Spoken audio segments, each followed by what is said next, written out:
Bonjour, bienvenue pour la capsule d'écologie intégrale numéro 21.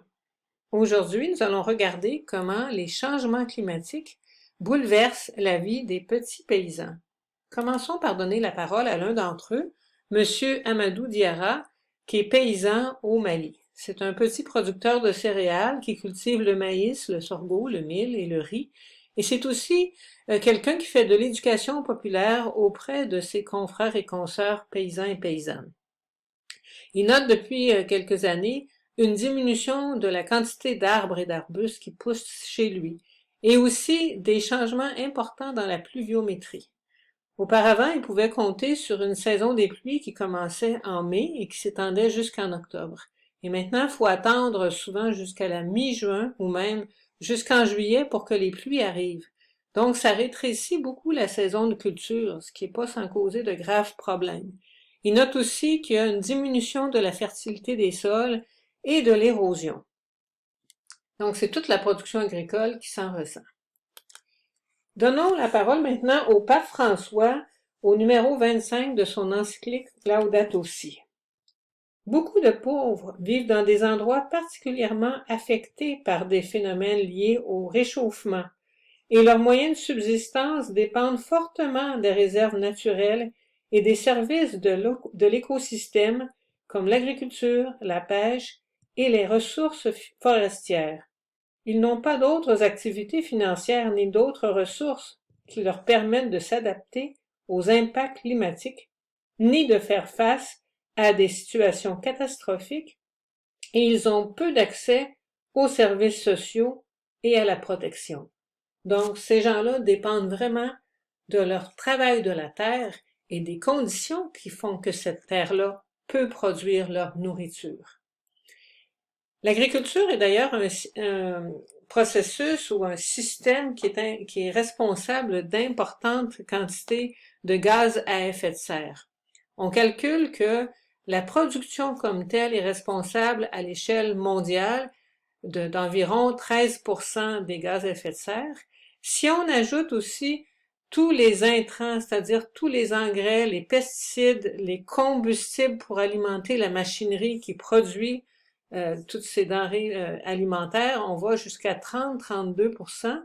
Et si on inclut ensuite la distribution des produits, les congélateurs et tout l'usage qu'on fait de la nourriture dans notre maison, y compris le gaspillage alimentaire qui est très important, là, on arrive à peu près la moitié des gaz à effet de serre qui sont produits sur Terre, qui sont reliés d'une manière ou de l'autre à l'agriculture et à l'alimentation. Donc, c'est donc un secteur extrêmement important. Et quand on regarde l'apport de l'agriculture, on voit que c'est pas pareil partout. On peut se douter que c'est l'agriculture industrielle des pays riches du Nord qui produit vraiment les plus grandes quantités de gaz à effet de serre. Tandis que l'agriculture paysanne est beaucoup moins gourmande en toutes sortes d'intrants et de produits. Donc, dans le Sud, les petits producteurs qui nourrissent leur famille et leur communauté utilisent beaucoup moins d'engrais azotés, qui sont très polluants et qui produisent des gaz à effet de serre. Ils utilisent beaucoup moins de machinerie. Je me souviendrai toujours d'avoir vu au Pérou un monsieur qui faisait vivre sa famille dans son champ en utilisant seulement des outils manuels. Et moins de transport parce que les aliments sont soit consommés sur place, soit vendus au marché voisin. Donc, c'est vraiment de l'agriculture locale. Et on pourrait dire que, ils sont pas très efficaces par rapport à l'agriculture industrielle, mais quand on regarde ça, c'est eux qui nourrissent les plus grandes populations au monde. Mais les petits producteurs, les petits paysans font face à toutes sortes de difficultés.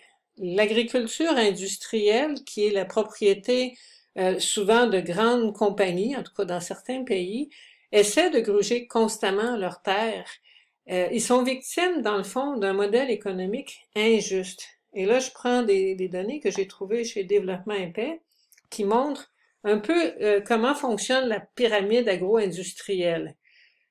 Au sommet de la pyramide, on voit que c'est la spéculation, la bourse. Donc, pour les financiers, les terres agricoles deviennent un objet de spéculation. Ces gens-là font de l'argent sans produire de biens, mais juste en vendant, en faisant de la spéculation avec les terres agricoles.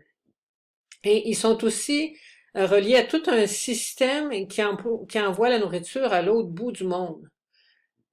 Moi qui suis d'un certain âge, je me souviens très bien que quand on était petit, on avait, à part les bananes et les oranges, on n'avait pas des produits frais qui venaient du Mexique, du Chili, de l'Afrique du Sud ou de je sais pas trop où toute l'année. Donc on mangeait surtout des pommes du Québec, des légumes racines du Québec. Donc tout ça est très coûteux en énergie.